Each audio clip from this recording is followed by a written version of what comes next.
In the aftermath of a catastrophic pandemic and prolonged war, the 1920s saw the United States grow steadily in stature as an economic and military world power.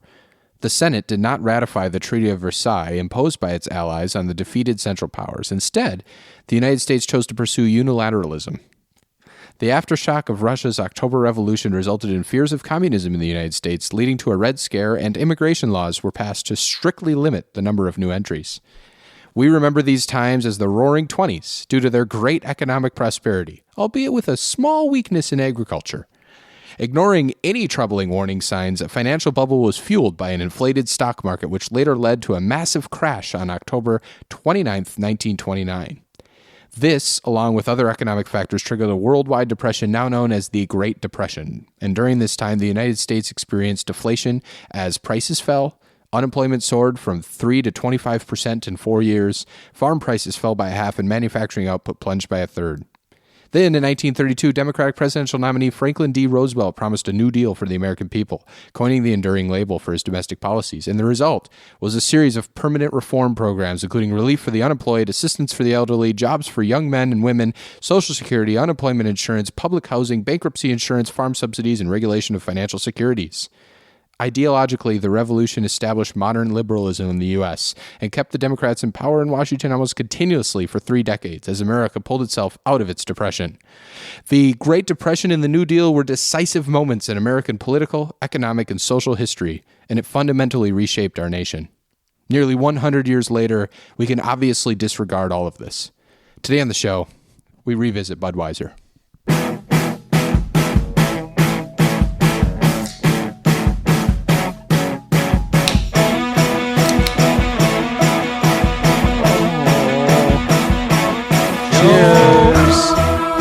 History lesson. Isn't it something? Undisputed history of our time here. Very clear what's going on. Nothing more than trivia, my friend. Nothing whatsoever Trivial relevant. Indeed. The 1920s is a long time ago. We got iPhones now.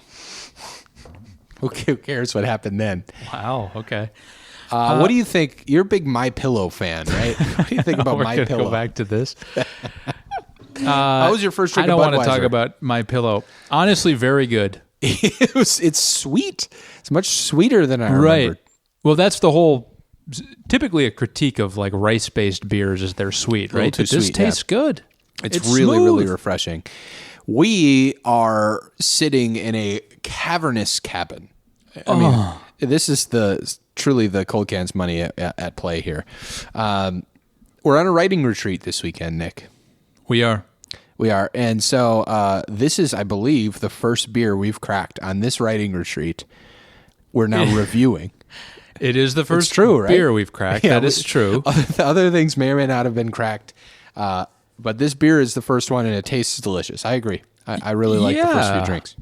We're doing, we're modern day Hunter S. Thompsons here. Yeah, truly. Substances in, words out. Writing the next great American novel here. Both of us are writing the next great American novel, which I guess is technically impossible, but one of them will be the next great American novel, and then the other one will be the next great American novel. Right. Yeah. Hopefully not like days within That'd one be another. too bad. That'd be short-lived infamy or fame for the first. But you could at least still say you did at one point write the next great American novel. It's all about clout. Yeah. Do you guys think we should do away with U.S. currency? Why do I say do you guys? Do you think we should deal away with U.S. currency and just trade in clout from here on out? Likes become currency and only the hot are allowed wealth. What do you think? Yeah. Okay, cool. It's a very different vibe in here, Nick. Right. So yeah, the whole writing retreat thing just came from for me, I'll speak for myself, I guess, just like getting tired of seeing the inside of my apartment every single day, day in and day out. It's, we're in the middle of winter here, I guess sort of the start of winter, and raining most days, overcast, sundown by 4:30, and just working every day and then trying to forget about work at night. So this, for me anyway, was a change of scenery, an attempt to like kind of get out of a rut and do something creative while getting out of that rut, which the writing is part of that, the doing the cold cans, is part of that. The doing the cold cans. The doing of the cold cans. Yes, of course.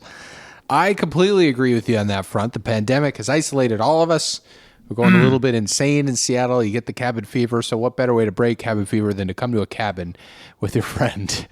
Especially when, like me, you are you have a fever. Right. What's that now? And I mean, I wish I could review this beer, but I can't taste a thing, Joe. Can't smell nor taste a thing. Yeah, I actually feel the same way about as you. I got stuck kind of just doing work and, living out the pandemic like the rest of us are doing. And I think one of the things that fell by the wayside are any sort of projects or creative stuff that I wanted to work on because, frankly, it just didn't feel important for the last year because it isn't. Right. Like relative to keeping healthy and, making sure that our friends and family are healthy and, just kind of and worrying about an insurrection on the fabric of democracy. Yeah, totally. There are a lot of things that didn't suddenly feel important, like writing my stupid little book. So it felt really nice to say, we're going to cut out a weekend and go do this. We're only on day one, but we already worked on stuff and it feels rejuvenating. I feel loose. Yeah, and I would say for like people listening, even if you don't want to write anything or whatever, just like carving out some time where you're like taking a break from that normal daily routine of whatever it is. Like for me, it was, I'm online all day for work. And then like at night, I'm either watching television or on Twitter, online, on Reddit, whatever it is. And just like taking a break from that was what I really needed and why I'm doing this. And it's, hopefully on our full day off tomorrow, we'll escape a little bit from the news cycle and not learn about what My Pillow guy is trying to stage. He wants to start martial laws ASAP. That's what time it is today. The My Pillow CEO. And we'll see where we're at. Yeah, hopefully it's as laughable a week from now as it is right now. This would really not age well. No, it wouldn't. So yeah, I do think, just taking a step back and also like reanalyzing priorities in life and like what you want your life to look like, what direction you're headed. Totally.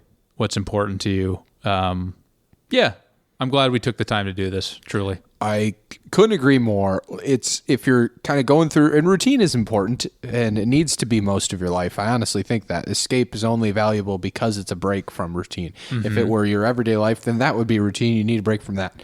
So these little moments are nice to prioritize. And nonetheless, the fretters of technological, the grasp it has on us is impossible. Apple fretters. Fretters, isn't that a word? Shackles? Fetters, I think. Fetters? All right, I was close. I'm sorry, I didn't mean to. Has a grasp on it. You did mean to. And while we're not totally escaping it here, we're at least trying not to live it, Right. We're using it to write and do other things we need to do, including this world-class podcast. It is. It's one of the best. This is episode 125. I think we're finally hitting our stride. Yeah? Yeah. I think we're really 4 about to years take in. off. Yeah. Even though Anchor left us. We've been deplatformed. To remind the audience, we've been deplatformed by Anchor.fm. Frankly, it's a First Amendment issue at this point. It is. Lawyers are on the phone. Well said. And breaking from the routine for a little bit. It's going to be refreshing. It's going to let us go back to our normal routines that are hopefully working towards something we also enjoy and want out of our lives. The fabric of a valuable life. The fabric of our lives. But you need to Fruit of the Loom. To break that fabric a little bit. Like comically when you bend over and you comically split your underwear, that's what you need to do. I usually do that once or twice a year. Do you? Yeah. I've been kind of breaking clothes a lot recently too. I think I just wear my clothes out too much. They kind of just become threadbare and then they fall apart, especially my underwear. Sure. Do you do that? Well, it's tough. No, I don't think I've gone threadbare on underwear for maybe ever. What do? You throw them out? Eat them? What do you do? Yeah, throw them out. Throw them right in the trash. Wear them till they fall apart, baby. Well, yeah, certainly I'm wearing them mostly, but I ordered like a 20 pack of MeUndies. Those are my most comfortable. MeUndies trunks. For these big old tree trunk thighs, baby, that rub together. You truly do have tree trunk thighs. MeUndies, did you get any kickback for that I didn't see from Cold Cans? You're going to have to talk to my lawyer about that. The lawyers are at the cabin. We don't go anywhere without the lawyers. So Right, they're here right. too. They're having fun. They're having some hot toddies in the corner. A little pissed up. You know, We might get some truth out of them later. it's fine to have for fun. once. I think, at the end of the day, we should be doing trial by combat. That, of course, is a reference to the fictional show set in medieval England, Game of Thrones. Also, what Rudy Giuliani instructed the people at the Capitol to do an hour before they... Well, and did you see he said that was his explanation for it, was that it was a reference to a fictional show? To Game of Thrones, which he said was a fictional show set in medieval England. That's what he said. I didn't even think about that. Joe, do keep up. Medieval England is I know, very funny. It's hilarious. He can't stop stepping on his balls. Like he just can't. He's such a piece of shit. It's so fun to watch him flail around. It is, but it's just too bad from like being an American perspective and formerly like being proud of where we're from and what people stood for maybe. And maybe it was wrong when I was proud of it. But I don't know. His 9/11 stuff. Yeah, we all couldn't help but be, rally behind in a nonpartisan way, just rally behind the idea of being American after that happened. And now those amount of people die every single day. Yeah. Literally every COVID, single day from a virus that they claim doesn't exist. So or they have changed, Oh, they've changed their course? Okay, thank God. Good, we're all saved. Yeah, there are still reasons to be proud of what Why people are you are trying proud? to build here. What are you proud about right now in 2020 about being American? I'm not trying to challenge that. I'm actually asking that. It's a good question. I mean, the vaccines were formulated in Warp the speed. United States, right? Johnson & Johnson's being manufactured here. Moderna's vaccine was here. Okay. I mean, So- that's impressive, right? Absolutely. Both the Leading the knowledge charge. and the logistics that went into making it, at least, that's an impressive thing. So maybe at a certain level, there's all this talk about how Trump and his people have struck at the heart of American democracy and America in and of itself. But maybe at some level, you can't actually strike at the heart of it. Maybe no matter what. And he's genuinely been as destructive as maybe anybody in American history on our democracy. He is going to leave office in a week. And yeah, people did storm the Capitol and people died. But democracy is still here. And the senators are still here. And we impeached him again. And a different president will take office. Our foundation isn't rattled. We burned the house down. Hopefully. We tore down all the trimmings. We pooped and we peed in places. But the foundation is there and it isn't going anywhere. And that's I think what I'm also proud of. Is that it's shaken. It's rattled, but it's not gone. And there is really something to that we can look back on, I think, and be happy about. Because we didn't overthrow anything. Just a bunch of idiots ran around. People died. A lot of people have died because of the mishandling of the pandemic. But right. Well, and that's why I don't really like to characterize as just a bunch of idiots storming the Capitol. They were egged on by people who are in power, and I mean, we'll see where the investigations shake out. But I was kind of referring to the people in power. I was saying a bunch of idiots kind of incited this. Yeah, but I mean, as our friend engineer Matt likes to say, our elected officials are a reflection of the people at large. Who we are, and I think that's true. So, I don't know. Or did it's we build an ongoing conversation? I think that maybe Matt knows the more about politics than Matt's forgotten more about politics than I'll ever know. However, I do think the idea that our leaders are reflective of who we are made a lot of sense until we built these tools of mass information that we're all constantly streaming into our psyches at all times, the social media, that we've manipulated to such a way that again, likes our currency, in such a way that you can maybe be a grifter enough that we may elect somebody who isn't going to take office. Our leader, we don't realize we elected a grifter.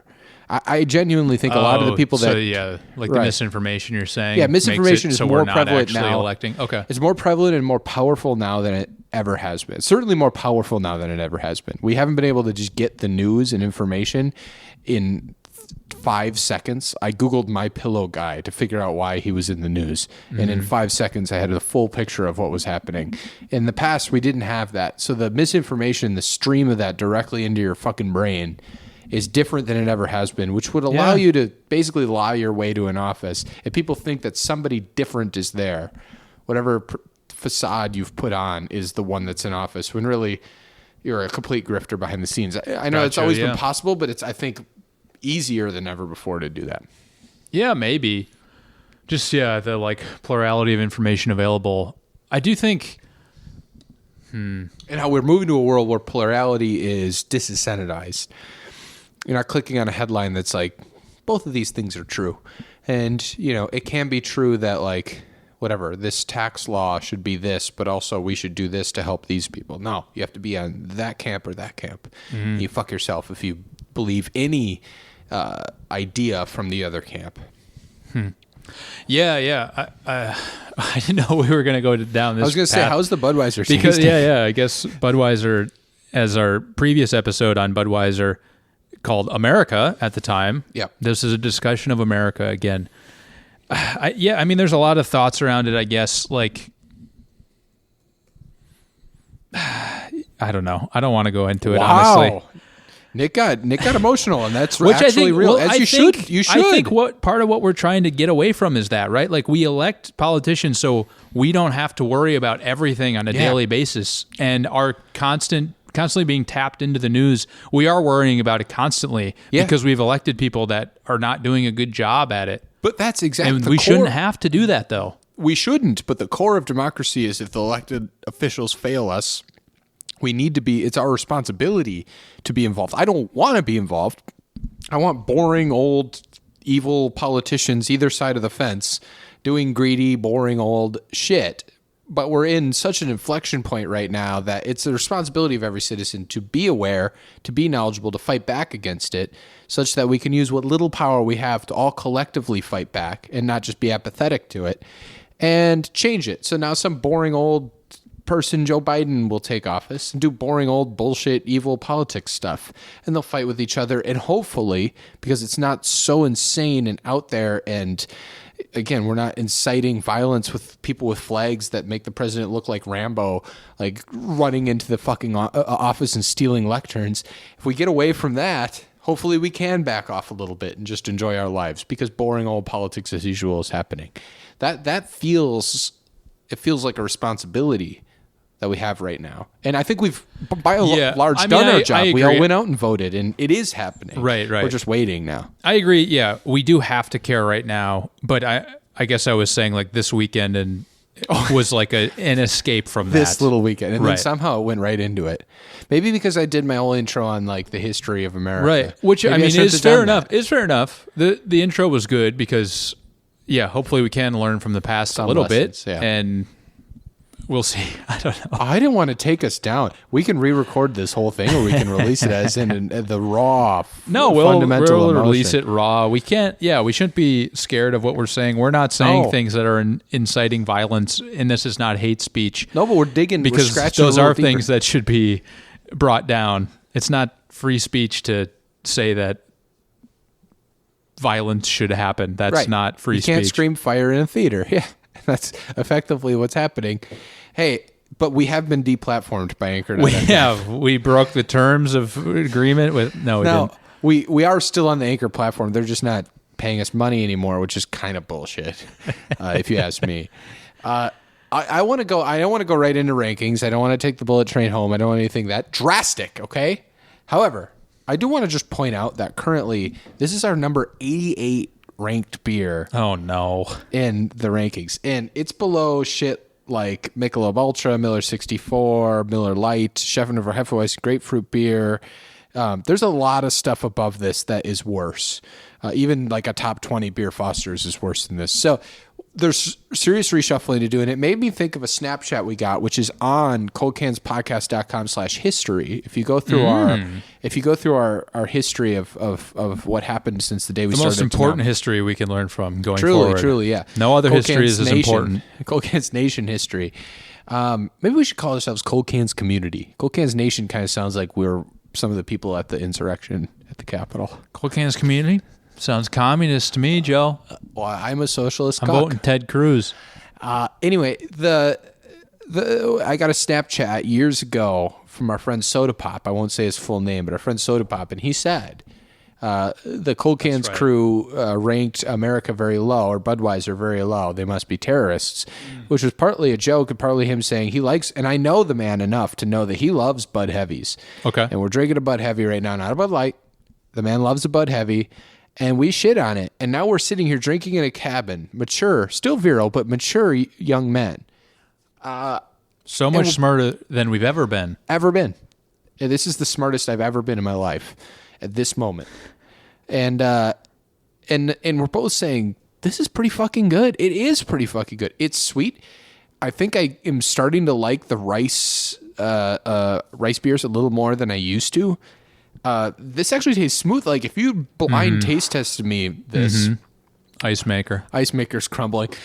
If you gave me a blind taste test of this, I don't think I would have said it was any of the mass market domestic beers. Like it's good. Yeah. Well, I mean, we've talked about this before, right? American adjuncts can be smooth and good. That's the whole thing. It's a impressive feat of logistics and consistency. It truly is. It is good. I don't know if we went back and listened to the other one, which we listened to some of it earlier today just to see what we had said about it previously, but I don't think we heard anything we said about the beer. But obviously we ranked it pretty low. 88's an unfortunate number for it to be at in terms of our other conversation around white supremacists and stuff. Right. But the one thing I will say about this is these are like holiday edition cans, so we're past the holidays a little bit. It's the 15th. So it says Happy Holidays from our family to yours. Yeah, and the Clydesdale, the iconic Clydesdale. We got the Clydesdales. It is iconic. It's a lot of fun. The first time you referenced, first time we did this, that was June 30th, 2017. We did Budweiser. Wow. The caption was, "Let freedom ring, folks. The boys celebrate the 4th of July weekend the only way they know how, drinking too many cold cans. Nick, a masochist and idiot, also drinks another Smirnoff Ice." Have you since had a Smirnoff Ice between now and then? I don't know. Why did I have one on that episode? Was I iced? No, I think you wanted to have one. I think we had one in the studio or something. I'd have to go back and listen. Okay. Our listeners can go back and fill us in. Go to it was our 13th episode. Wow. So very early in the show. I think we've grown a lot since then, as has America. And the flavor profile is very different of this beer. Yeah, no, it's going down pretty well. So this is a new Hopportunity for this beer. It is a new Hopportunity. So in theory, it's going to move up out of the, what is it? Is that the Russian radioactives? No, it's the deplorables. Wow. Oh, boy.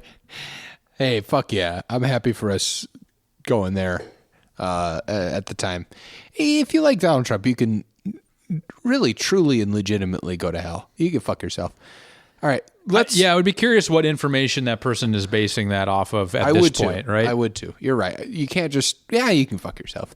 Don't support that man. He don't do it. All right. Do we have a beer advocate? Can we take this bullet train home? Beer advocate says, what does it say?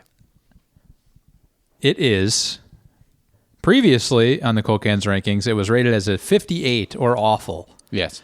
Now, dropped a bit. Uh-oh. It's 56. Still awful. Still awful. Okay. We have a couple rankers from the great state of Wisconsin. Yeah. Which did a very good job in 2020.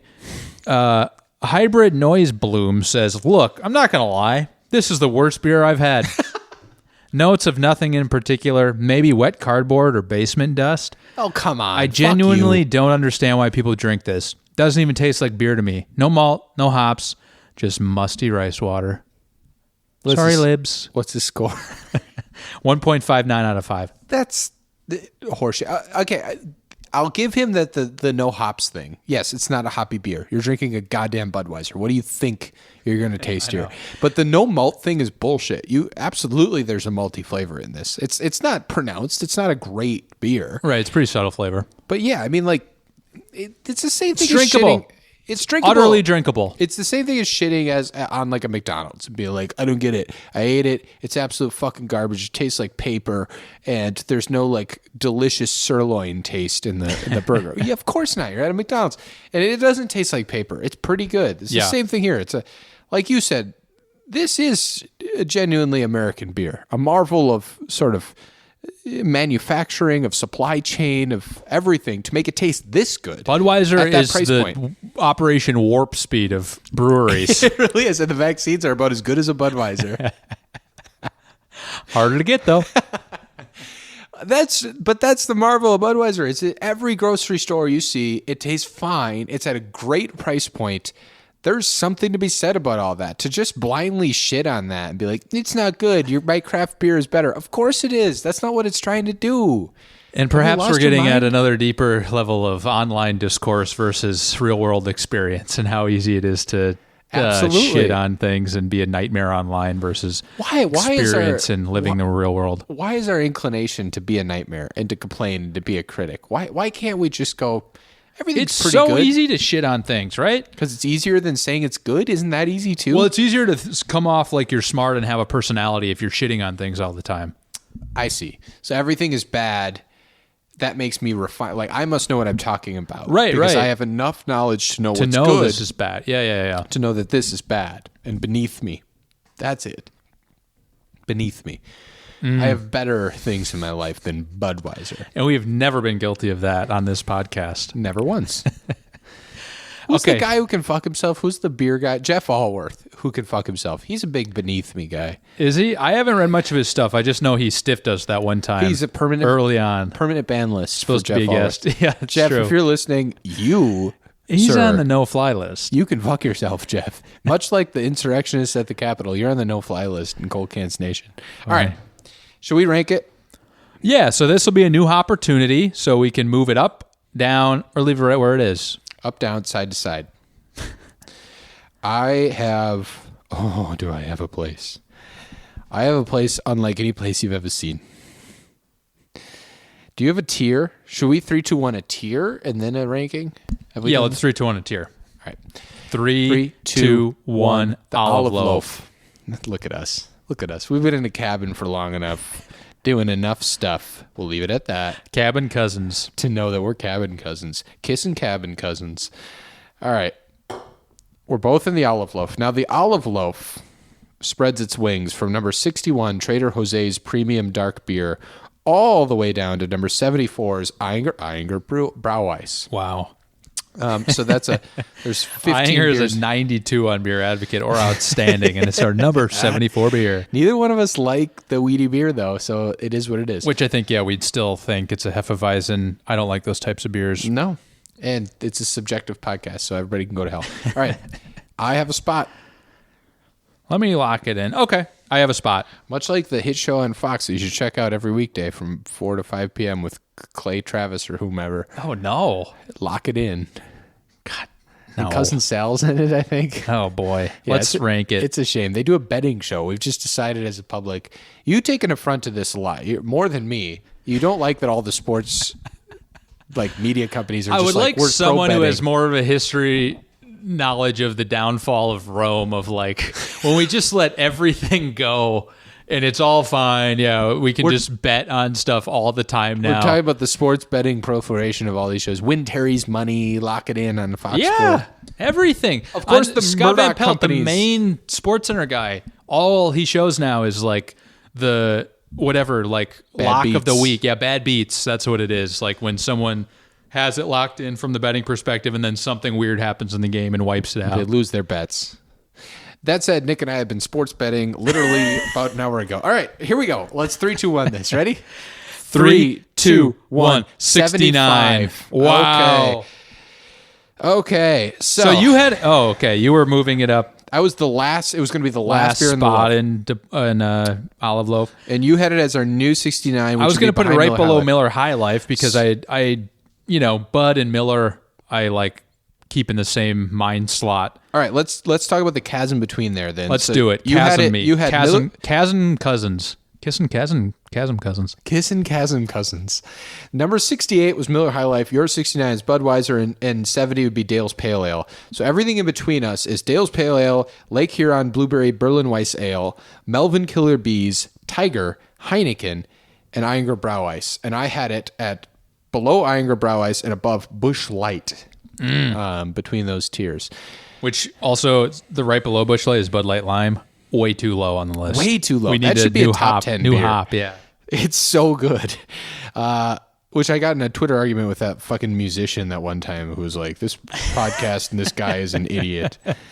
Who was that? Art Garfunkel was tweeting at you? It was Art Garfunkel. Wow. And he's the one who destroyed...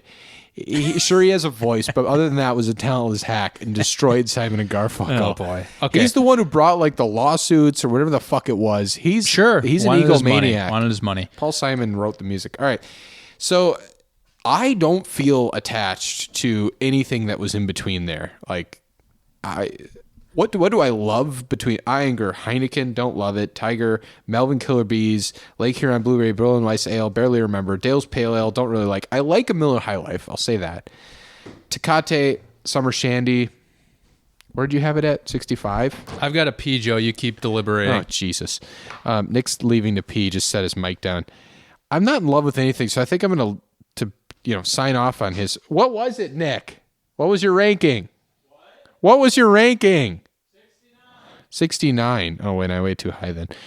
So it is below Miller High Life, which was the first one I said I liked. Okay, we're going to leave it at 69. He doesn't know this because he's in there peeing. I'm listening to him. It's disgusting. We're literally recording a podcast, so we couldn't close the door. But, hey, it is what it is. We need your mailbags, Cold Cans Nation. If you think that Donald Trump is a good man or a bad man, let us know. Hashtag good man, bad man. And tweet at us at Cold Cans Pod on Twitter, or it might be at Cold Cans Podcast. I don't know. I'm not going to look it up. We have merch for sale, coldcanspodcast.com/merch. We have pint glasses and shirts and mugs. Nick will do a cameo for you for $10,000. So he does a 30-second cameo. It's $10K, and then Nick will sing happy birthday or something to you. With a beer. We'll do the Cold Cans brand, but I was just telling him about your cameo offerings that you have. All right. Ready? $200 per cameo. I said 10,000, so you've sold yourself short. All right. I've settled on 69 is completely fine because when I thought you said 65, I was going up and I said Miller High Life is too much for me. And then I realized you actually said you put it right below Miller High Life. So yeah. I'm completely fine with your ranking. 69 It is. And are we booting the bottom of the rankings or Eyinger Brau Ice out? I think we should probably go the bottom of the rankings. I'm looking at what's down there, and it's an awful, awful beverage. Nothing gets booted, right? This is just new Hopportunity. So there's still 100 beers on the list. Oh, yeah, it gets moved. Yeah. Jesus. All right, nothing gets booted. Budweiser has Everybody its new wins. Hopportunity. Everybody's happy. Can I tell you the sense of relief after unloading a full bladder? Do you literally feel anxiety? Unparalleled. Yeah, I kind of have to. I'm full of piss right now. So can we wrap it up? 'Cause I'm going to sprint over there. All right, our new number 69 beer. $20,000 per cameo. That's for 20 seconds. Hit me up. I'll give you all your favorite Cold Cans references and bits, gags, and spills. Take some time away from everything with your Cold Cans buddies, but get away from the internet other than the Cold Cans podcast. Enjoy.